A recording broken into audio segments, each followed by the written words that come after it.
आज मैं दर्जे 7 के तालिब इल्मों से मुखातिब हूँ और पिछले सबक में आपको मैंने कहा था कि आपको लफ्ज़ों और हुर्फ़ों की जानकारी हुई थी और उसके बाद मैंने आपको ये भी बताया था कि अब आपका साबका जो है वो नज़मों से और कहानियों से पड़ेगा। तो पहले सबक में मैंने नज़म के मुताल्लिक़ बातचीत की थी और आज हम आपके सामने कहानी पेश करने जा रहे हैं जो आपके निसाब में शामिल है। ये पहला कहानी है आपके निसाब का और उसमें सबक आमोज कहानी, जो बातें एक मुसन्निफ जो है, मुसन्निफ यानी लिखने वाला जो है वो हमारे निसाब में लिखता है, कहता है, उसका कुछ मानी होता है, कुछ मतलब होता है कि बच्चे उसको सीखें, उस पर अमल करें और उसको चलें, अपनी जिंदगी में उतारने की कोशिश करें। उन्वान से ही जाहिर होता है, टॉपिक से ही जाहिर होता है कि इस कहानी का मकसद क्या होगा, इस कहानी में क्या कहा गया होगा। तो इस कहानी का जो उन्वान है वो है उन्वान है अपना काम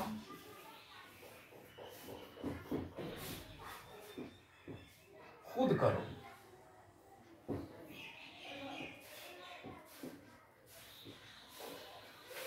अपना काम खुद करो, यह है इस कहानी का टॉपिक और उन्वान।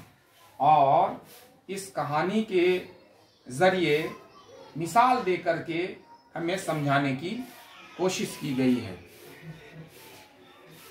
कि एक खेत का तज़किरा किया गया है कि हम लोगों के पास भी खेत होता है जहाँ गेहूँ, धान, मकई, बाजरा, मूंग और दूसरे अक़साम के अनाज जो होते हैं वहाँ पैदा होते हैं। तो इसमें एक गेहूं के खेत का तज़किरा किया गया है।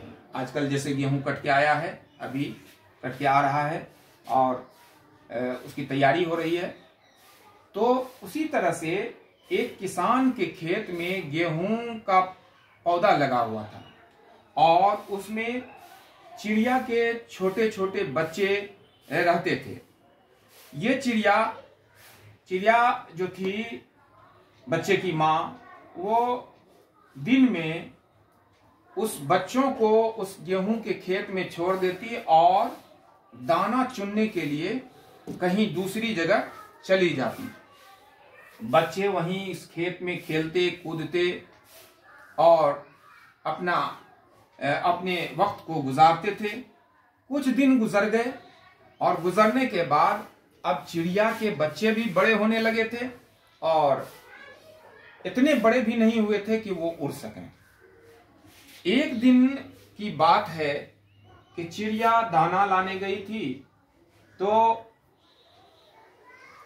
उन बच्चों ने देखा कि किसान और उसका बेटा बातें करते हुए आ रहा है।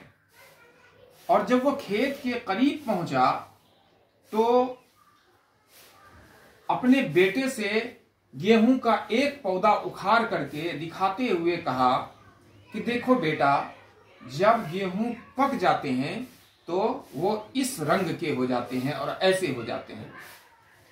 किसान और किसके दरमियान बात हो रही है? किसान और उसके बेटे के दरमियान। किसान ने क्या कहा? किसान ने ये कहा एक पौधा उखाड़ते हुए खेत से गेहूं का कि बेटा देखो, जब गेहूं पक जाते हैं तो इसके रंग इस तरह के हो जाते हैं। अब ये लगभग पक चुका है, 2-3 दिनों के बाद हम अपने पड़ोसियों से कह करके इसे कटवा लेंगे। ये कह करके और उसके बाद किसान और उसका बेटा वहां से चला गया। बच्चे काफी घबरा गए, डर गए कि अब हमको यहां से जाना पड़ेगा। शाम हुई तो शाम होने के बाद जो है वो बच्चे की माँ जब आई, चिड़िया जब वहां आई तो बच्चे की माँ बच्चों के साथ सामने जैसे ही आई तो बच्चे चें चें करने लगे। कोई बच्चा माँ के पास, माँ तो मैंने चिड़िया काफी घबरा गई, अरे क्या हुआ बताओ तो सही। तो कोई बच्चा कहता है कि माँ आज किसान आया था अपने बेटे के साथ और वो कह रहा था कि ये गेहूं पक गया है, 2-3 दिनों के अंदर जो है अपने पड़ोसियों से कह करके इसको कटवा लेंगे। माँ ने कहा कि घबराने की कोई बात नहीं है, वो नहीं आएगा। कोई भी आदमी अपना काम छोड़ करके नहीं आता है। 2-3 दिन बीत गए, कोई नहीं आया। चौथे दिन किसान और उसका बेटा फिर वहां आता है और कहता है कि देखो बेटे, अब तो गेहूं पक गया, पड़ोसी भी नहीं आए, तो कल जो है हम अपने भाइयों से कह करके इस गेहूं को कटवा लेंगे। फिर चिड़िया शाम में आती है दाना चुग करके। बच्चे फिर घबराए हुए बोलते हैं कि माँ देखो, फिर आज आए थे और कहा था कि कल हम अपने भाइयों से कह करके इसे कटवा लेंगे। माँ ने कहा बच्चों घबराने की जरूरत नहीं है, उसके भाई भी कल गेहूं काटने नहीं आएंगे, इसलिए कि कोई भी आदमी अपना काम छोड़ करके दूसरे का काम करने नहीं आ सकता है। फिर दूसरा दिन भी बीत गया, उसका भाई वहां गेहूं काटने नहीं आया। फिर तीसरे दिन किसान और उसका बेटा उस खेत पर पहुंचता है और कहता है कि देखो बेटा, गेहूं तो पक गया है, अब तो ये नुकसान भी हो सकता है, पड़ोसी भी नहीं आए, भाई भी नहीं आए, तो कल जो है हम खुद ही इस गेहूं को काट लेंगे। लिहाजा जब चिड़िया फिर शाम में आई तो बच्चों ने कहा कि माँ, कल किसान खुद अपने बेटे के साथ आकर के और गेहूं को काट लेगा। तो चिड़िया ने कहा कि हाँ, अब वो कल जरूर आएगा, तुम लोग भी तो अब उड़ने के लायक हो गए हो और तुम लोग उड़ सकते हो। तो शाम को किसान और उसका बेटा खेत पर आए। किसान ने कहा देखो भाई कि अब जो है हम लोग, जैसा कि मैंने कहा कि वो जो आया था और कहा था कि हम खुद कल आएंगे, तो चिड़िया जब आती है तो बच्चे क्या कहते हैं कि माँ देखो, किसान ने कहा है कि कल जो है सो हम खुद आएंगे।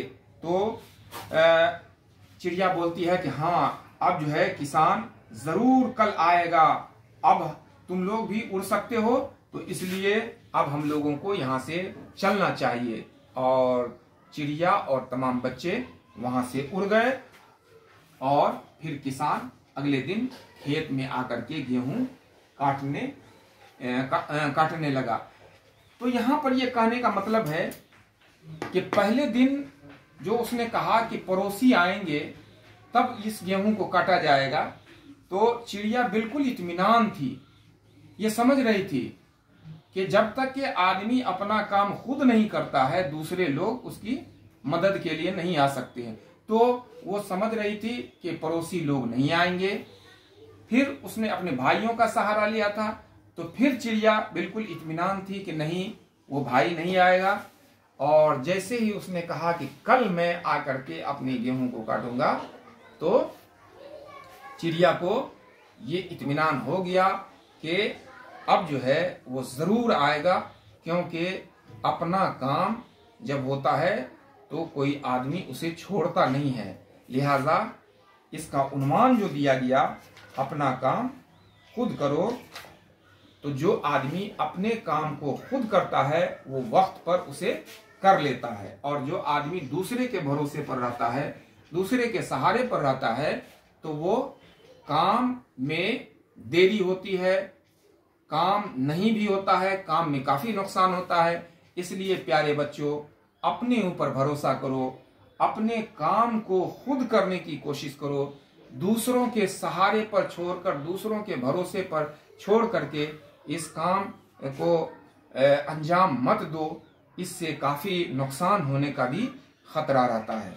तो हमें भी चाहिए कि अपना काम हम खुद करें। अब जो है इसमें सवाल आ रहा है, आपके पास किताब होगा और इन सवालों का जो है सो आप खुद जवाब देंगे। खाली जगह है यहाँ पर, बहुत ही हल्का सा सवाल है।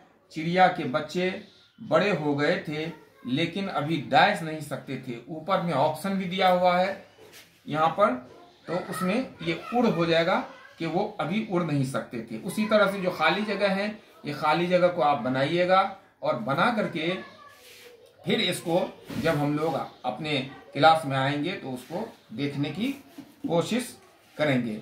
अब यहाँ पर सबसे इम्पोर्टेंट बात जो है, यहाँ पर नीचे एक जुमला को गौर करने के लिए कहा गया है, इसको पढ़ने के लिए कहा गया है। यहीं से आपका कवायद भी शुरू होता है। चिड़िया अपने बच्चों के साथ रहती थी। किसान की बातें सुनकर चिड़िया के बच्चे डर गए। किसान और उसका बेटा बातें करते हुए खेत की तरफ आ रहे हैं। इसे हम पड़ोसियों से कटवा लेंगे, 2-3 दिन में गेहूं पक जाएगा। इन जुमलों में रहना, डरना, बातें करना, आना, कटवाना और पकना जैसे अल्फाज इस्तेमाल हुए हैं। अब यहाँ पर कहता है कि किसी न किसी काम के करने या होने का पता चल रहा है इन तमाम चीजों से। कटवाना, बातें करना, रहना, डरना, ये किसी काम के होने या करने का पता चल रहा है। तो जिससे किसी काम के होने या करने का पता चले उसे फेल कहते हैं। यानी ये तमाम के तमाम अल्फाज जो हैं ये फेल हैं। क्या है? फेल हैं। इससे पहले जो सवाल आया था इसमें भी कुछ अल्फाज आएंगे, धीरे धीरे उसकी तरफ हम लोग बढ़ेंगे। तो जो काम जिससे किसी काम का होना या करना समझा जाए उसे क्या बोलेंगे? फेल बोलेंगे। तो ये तमाम के तमाम फेल हैं, जिससे किसी काम के करने का या होने का इल्म हो। अब ऊपर दिए हुए जुमलों को एक बार फिर गौर से पढ़िए। इन जुमलों को पहली मिसाल में रहती थी, डर गए। दूसरी मिसाल में बातें करते हुए आ रहे हैं। तीसरी मिसाल में कटवा लेंगे और पक जाएगा। एक तरफ रहती थी, डर गए।